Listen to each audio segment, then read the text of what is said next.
Hi guys, my name is Melissa Gutierrez and I am going to be the blogger for our new blog that we're starting called the No Label Table.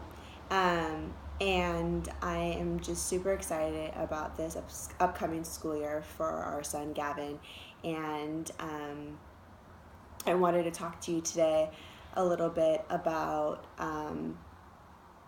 our journey and kind of where we're at right now and what we're going to look forward to this year. I have a son. His name is Gavin Jimenez. He is 8 years old and he's going into the third grade. And he was educationally diagnosed with autism. We have been blessed that he's highly functioned. He's an amazing kid. He's so unique and he's so creative, and he's just a champ. And it all started when Gavin was about 2 or 3, wasn't speaking as much, would line up a lot of his cars, and we had been suggested to get him assessed through an early intervention center through our district. So we went through that process, and during that process, there was a lot of I wouldn't say disappointments, but there were some highs and lows. And during his assessment, they had said to us that he was autistic. And during those first assessments, that was a very harsh thing because we weren't sure what autism was or what was going to happen. But that meeting didn't go quite as we have liked it. We were told that Gavin was not going to be able to do things like a normal kid was going to do, such as play sports, climb stairs, speak in full sentences, a lot of different things. And being told, as a parent that your child's not going to be able to do this or your child's not going to be able to do that, kind of set us back. And so me and my husband, Daniel, we kind of went the other way. I think at one point we were in a little bit of denial, and I'm not gonna lie about that. But at another side, we didn't take that in. We definitely prayed about it, and we surrounded ourselves with people that had acceptance for Gavin, and kind of continued on with some minimal speech therapy and some occupational therapy. He started to portray some behaviors more when he got into grade school, and it was at a private school to where me and my husband said, we got to do something. We transitioned him out from a private school. It did not work for him in kinder into a public school. We were very blessed to get him into a great public school in our district. And we finally talked about getting Gavin a behaviorist. And again, that was when he was 7, so there was all these years where he never had a behaviorist. He just did occupational therapy and speech therapy, and that's all we did. We brought in a behaviorist this ending of this last year, who has been amazing, and we have seen some incredible results of how she's been working with us as parents to where we can work with our child. And that's kind of where we're at right now, going into second grade with Gavin and the journey with him. We've been blessed, like I had said before, with God placing certain people in our lives to help us with this, from mentors that I met up north to the people that work in at the school that my son is at, to people at our church, and that's been a big blessing. And I know a lot of parents out there don't have that. So what I want to do is I want to give you support.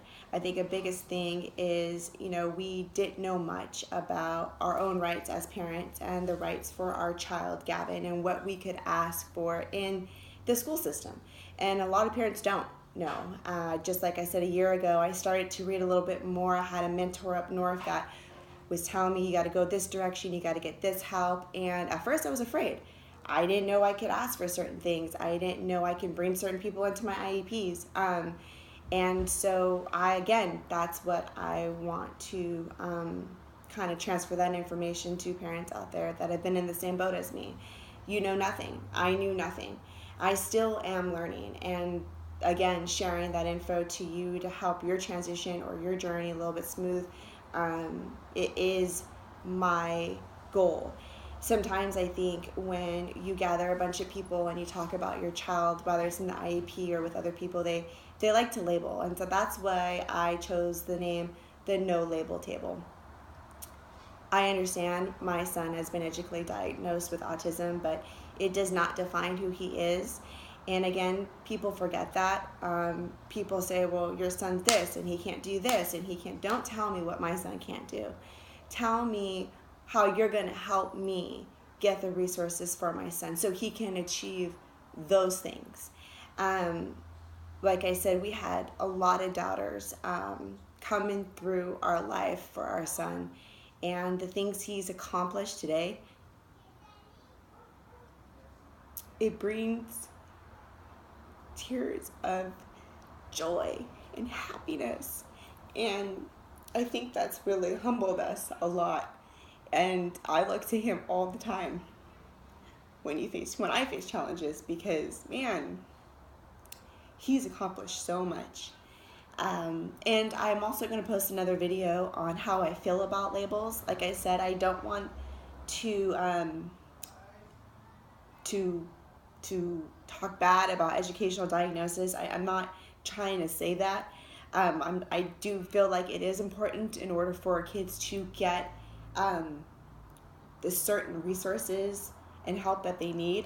But at the same time, it is important to not forget that these are children, these are people, and we have to praise their uniqueness and their creativity.